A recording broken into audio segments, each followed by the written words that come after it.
Olá pessoal do sexto ano A, B, C, D, E e F. Estamos aqui mais uma vez para uma aula remota.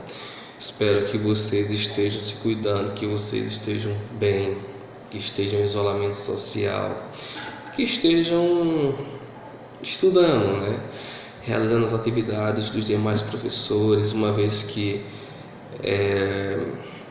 isolamento social, quarentena não é férias, porque vocês estão tendo aula todos os dias e é necessário que vocês realizem, que vocês participem, que vocês interajam para poder ser avaliado e fechar esta nota. Como já está fechando a nota da primeira, depois vamos ter que fechar a nota da segunda unidade, certinho? Então vamos lá. Desde que começamos as nossas aulas remotas, eu comecei a trabalhar com vocês sobre o surgimento da vida humana na Terra, de acordo com a teoria do evolucionismo. Vimos que a vida ela vai surgir no continente africano, né? E o homem ele vai evoluindo, depois ele vai chegar às diversas partes do mundo. Ele vai chegar no continente europeu, no continente asiático e por fim vai chegar no continente americano através do Estreito de Bering. Vocês devem lembrar que o Estreito de Bering ele é uma região que ligava ali o continente europeu e o continente americano, né, em uma pequena faixa durante a última glaciação, que foi quando as águas elas foram congeladas e aí facilitou a locomoção deles, certinho? E aí a gente vem estudando nos últimos dias os modos de vida dos primeiros grupos humanos, né? E aí vimos alguns períodos da história. O primeiro período que nós vimos foi o período chamado período paleolítico, que era chamado de pedra antiga ou pedra lascada. Por quê? Nesse período aí é quando o ser humano ele começa a produzir os primeiros utensílios a partir de pedra lascada. Eles quebravam as pedras e tinham algumas utilidades no dia a dia deles. Eles fabricavam, por exemplo, machados, enxadas, facas, tudo isso a partir de pedra. Nós vimos também que o homem no paleolítico ele era nômade, ou seja, ele ficava em uma determinada localidade de forma provisória, enquanto tinha alimentação, enquanto tinha a caça e quando tinha a pesca. A partir do momento que se esgotava a pesca, que se esgotava os frutos, que se esgotava a possibilidade de caçar animais, eles saíam daquela região e iriam para outra onde eles pudessem encontrar isso. E nós vimos também que no período paleolítico uma das maiores conquistas do homem foi o domínio do fogo. Eles descobriram o fogo, dominaram o fogo e isso possibilitou que ele conseguisse andar mais, até mesmo durante a noite, porque servia como iluminação, né, as tochas de fogo que eles tinham. Também vimos que o fogo serviu para que eles se protegessem de animais ferozes, né? E vimos também que com a invenção do fogo, o domínio do fogo, eles passaram a se alimentar melhor, certinho? Aí vimos que depois do período paleolítico vem o período neolítico, que é um período um pouco extenso, né?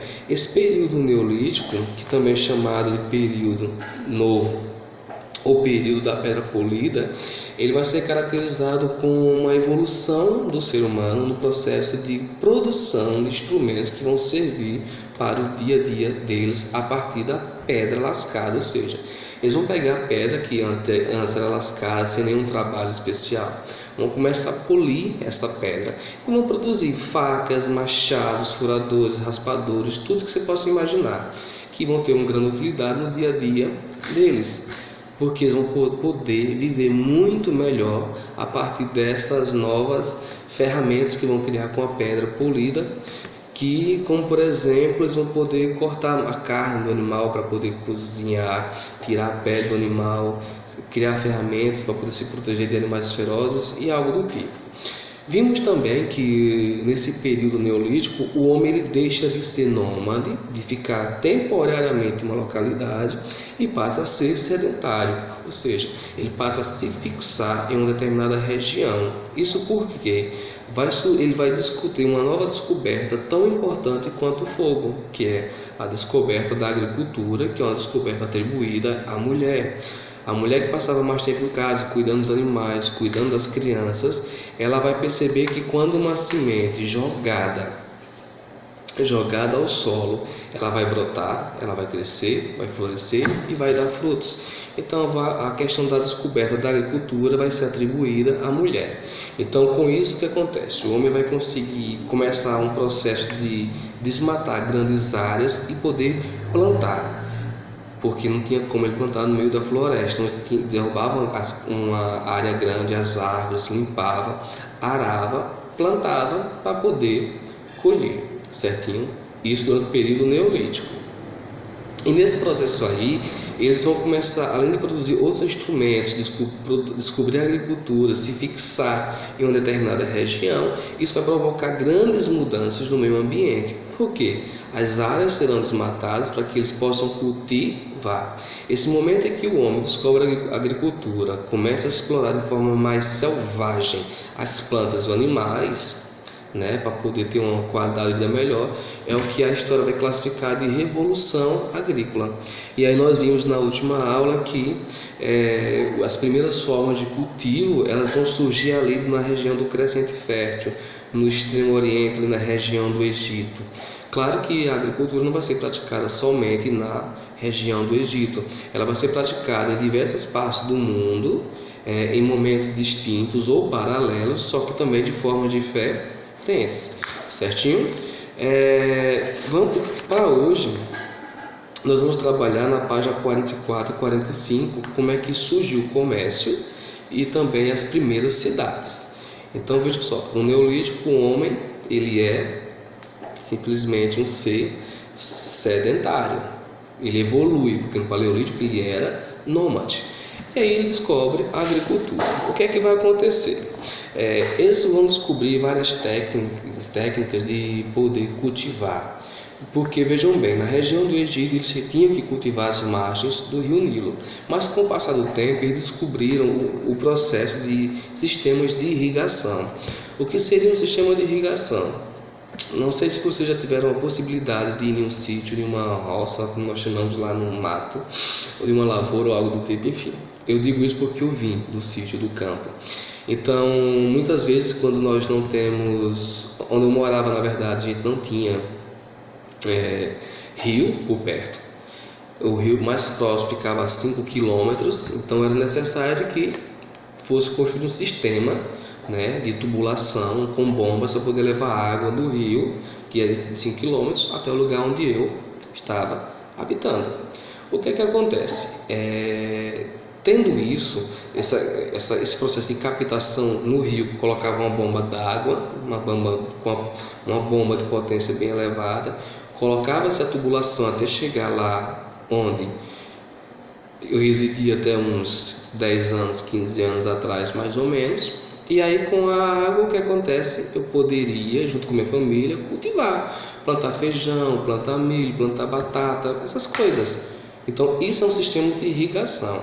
Foi algo parecido que o homem descobriu durante o período neolítico e nas épocas posteriores. Um sistema de irrigação que pudesse simplesmente fornecer água para que eles pudessem cultivar, plantar em regiões mais longínquas do rio. E o que vai acontecer? Graças a essa invenção, a descoberta de um sistema de irrigação, da criação desse sistema, eles vão aumentar a produtividade. O que é isso? Eles vão começar a produzir muito mais. Por exemplo, se em uma certa data que plantam feijão, eles tiravam, digamos que 40 sacas, com o processo de irrigação, digamos que se dobrou, passou para 80 sacas. Aumentou a produção do milho, a produção da batata, a produção do arroz, a produção do feijão, tudo isso. Isso gerou o que nós chamamos de excedente. O que é excedente? Excedente é tudo aquilo que está sobrando. E aí o que é que você vai perguntar? Professor, o que é que eles vão fazer com tanta excedente? Se no dia a dia, quando a gente compra alguma coisa e não consome tudo dentro do prazo, ele estraga, ele vence, E aí temos que jogar fora. O que é que eles faziam? Então o que acontece? Aumentou a produção em uma quantidade que eles não podiam consumir. Então simplesmente quando essa produção ela aumenta, o excesso, o que sobra, eles vão tirar o que consomem, que vão precisar consumir durante um tempo, e tudo aquilo que sobra eles vão simplesmente trocar com outros povos de outras regiões por produtos que eles não produziam. Por exemplo, Digamos que em uma determinada região eles cultivavam o feijão e batata, mas eles não cultivavam o trigo e não cultivavam o milho, mas eles precisavam do trigo e precisavam de quê? Do milho. Então o que vão fazer? Eles vão encontrar comunidades que produziam o trigo e o milho para poder trocar pelos que eles estavam produzindo, o excedente deles. Então havia aí um processo de troca. E esse processo de troca aí, por exemplo, é o que nós vamos chamar de comércio. É aí que vai surgir o primeiro ato de comércio. Era um comércio que não envolvia uma moeda, o dinheiro, né? Onde eu ia lá, comprava e pagava em moedas de prata, de ouro, de cobre, de bronze. Não, eu pagava em produto. Então, por exemplo, se eu morava numa região e eu cultivava arroz e eu queria milho, eu trocava meu excedente de arroz pelo excedente de milho da outra comunidade, ou tanto que eu precisasse ou que eles precisavam. Então, aí o que vai acontecer? Ela vai ser a primeira forma de comércio, que vai ser a troca, né? Então, a troca é uma forma de comércio, a compra e venda é uma forma de comércio. É aí que surge. Outra coisa que vão fazer para poder viver melhor, eles vão começar a dividir as tarefas. Vai surgir uma especialização em determinada área de trabalho, que vai ser chamada de divisão social do trabalho. O que seria uma divisão social do trabalho? É quando cada um se especializa somente em uma área para poder fazer aquele trabalho melhor. Por exemplo, vamos falar da questão da agricultura. Então tinha um grupo de pessoas que era responsável por desmatar, por arrancar as árvores e as plantas de uma determinada área. Tinha o grupo de pessoas que era responsável por arar, virar aquela terra com o arado, né? Tinha as pessoas que eram responsáveis por plantar, tinha as pessoas que eram responsáveis por cuidar da plantação, tinha as pessoas responsáveis por colher. Então você consegue observar que nesse exemplo que eu estou dando, cada um tem uma função. Um desmatava, o outro arava, o outro plantava, o outro cuidava e o outro colhia. Esse processo de especialização de cada um sabe fazer muito bem a sua função é o que ficou conhecido como divisão social do trabalho. Um exemplo que a gente pode falar de divisão social do trabalho, para que vocês possam compreender melhor, é numa escola. Quando você vai numa escola, você consegue perceber que tem vários funcionários e cada funcionário tem uma função. Nós temos o diretor ou a diretora de uma escola, que é digamos assim, que é o cabeça da instituição, né? Ele que tem que dirigir toda a escola. Ele trabalha com o seu vice-diretor, que é uma pessoa que dá um suporte a ele ou a ela. Temos os coordenadores ou as coordenadoras também, que dão suporte à direção e dão suporte aos professores e aos alunos no que deve ser feito para que possamos ter um ensino de qualidade. E aí nós também temos os professores. Aí isso que acontece? Você vê lá o professor de história, de geografia, de ciência, de matemática, de inglês, de educação física. Cada um é formado na sua área. Por exemplo, se eu leciono história, é porque eu sou formado em história. Eu não vou poder lecionar inglês se eu não tenho formação em inglês. Não tenho, então eu não vou poder lecionar. E na verdade, se for lecionar, praticamente não vai dar certo, porque não sou muito bom no inglês não, viu? O espanhol a gente vai. É igual a mesma coisa. Se eu não sou formado em educação física, eu não posso dar aula de educação física. Eu não sei como é que o corpo humano funciona. Então, só um profissional de educação física sabe como devem ser as aulas práticas de educação física. Entenderam? Se tiver dúvida, deixa aí no comentário no grupo do WhatsApp. Então, essa divisão social do trabalho vai levar eles a produzirem muito mais e também a viverem o que? Melhor. Então, você vê que com o surgimento da agricultura também vai proporcionar um excedente de alimentos, que graças a esse excedente de alimentos vai surgir também o que? O comércio, inicialmente com o processo de troca de mercadorias e também a divisão social do trabalho. E aí com isso vai acontecer o que? Como eles vão estar mais especialistas em certas funções e vão ficar mais presos a certas localidades, vão surgir as primeiras cidades. estudos arqueológicos. A arqueologia, como nós já vimos, é uma ciência que trabalha ligada com a história, que estuda com vestígios deixados por seres humanos em determinados períodos. Eles nos mostram que as duas cidades urbanas mais antigas do mundo que se tem conhecimento é Jericó, que fica na atual Palestina. Jericó, que é muito retratada na Bíblia Sagrada, e também nós temos a cidade de Cataluyuk. Cataluyuk, ela fica onde hoje é a atual Turquia. Você vai ver no mapa da página 45 a localização de Jericó e de Cataluyuk. O que vai acontecer? Essas duas cidades elas tinham um assentamento fortificado com muralha, que era para proteger de quem? Da invasão dos seus inimigos. E aí o que acontece? As casas geralmente elas não tinham portas, e aí vai perguntar: professor, se não tinham portas, como é que eles acessavam as suas casas? Como é que eles entravam nas suas casas? Eles entravam primeiro pela cobertura. É como se tivesse uma escadinha, subia pela cobertura e aí descia, estavam lá em suas residências, certinho? Isso, eram casas que ficavam em regiões longe dos rios. Mas o que acontece com aquelas casas que ficavam em áreas férteis, como nas margens do rio Nilo, das margens do rio Tigres e Eufrates? Com isso, as residências que ficavam próximas do rio Tigres e Eufrates e do rio Nilo, eles aproveitavam melhor o tempo de chuva, porque eles faziam com que tivesse as enchentes.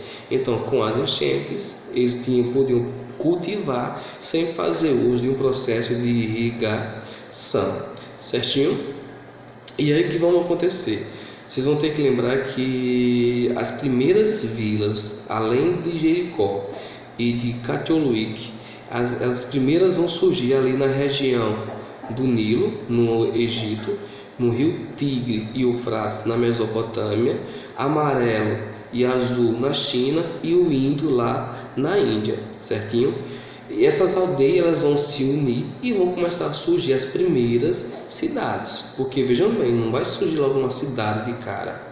Inicialmente surgem pequenas vilas, pequenos povoados, que com o passar do tempo eles vão se unindo, serão unificadas, e aí formarão as primeiras cidades, e com o passar dos anos vão crescer e vão formar as primeiras civilizações que nós vamos ver mais na frente. Então, no geral, o que eu quis passar para vocês hoje foi isso, né? O surgimento do comércio, que surge com excedente de alimento que sobra, que vai surgir um processo de troca. Também vai ter a divisão social do trabalho, onde cada um vai se especializar naquilo, em uma determinada função, e vimos as primeiras cidades e as características delas, certo? Tem uma atividade que eu deixei para vocês lá no Google Forms, está no link. Vocês vão pegar essa atividade, vão copiar no caderno e vão responder. Depois que vocês copiarem e responder no caderno, vocês vão lá no Google Forms e vão responder essas mesmas questões. Ela é toda objetiva. E não esqueça de colocar o seu nome completo e marcar a turma que você pertence, se é o sexto ano A, B, C, D, E ou F. E aí, quando você finalizar a atividade, você clica no botão enviar, aparece lá visualizar respostas. Você consegue visualizar a sua nota, que é uma atividade que eu coloquei uma nota para ver a questão do nível de conhecimento de vocês. Vai aparecer uma nota para vocês lá, certinho? Porque cada questão tem um valor. Depois que vocês pegarem e visualizarem a nota, lá embaixo você vai ver as respostas. O que você acertou vai estar de verde, o que você errou vai estar de vermelho. E aí, quando eu preparei essa atividade, eu configurei ela para que você pudesse fazer 2 ou até 3 tentativas. Você faz a primeira, a segunda e a terceira e envia para mim. Mas no caderno copia só uma vez. Então isso quer dizer que, à medida que você vai lá respondendo e errou, aparece a resposta certa, vai no seu caderno e corrige a resposta que você fez de forma errada, certinho? Então, qualquer dúvida é só falar comigo aqui no WhatsApp, no e-mail, no Classroom, que nós podemos sanar todas as dúvidas de vocês. Abraço e até a próxima.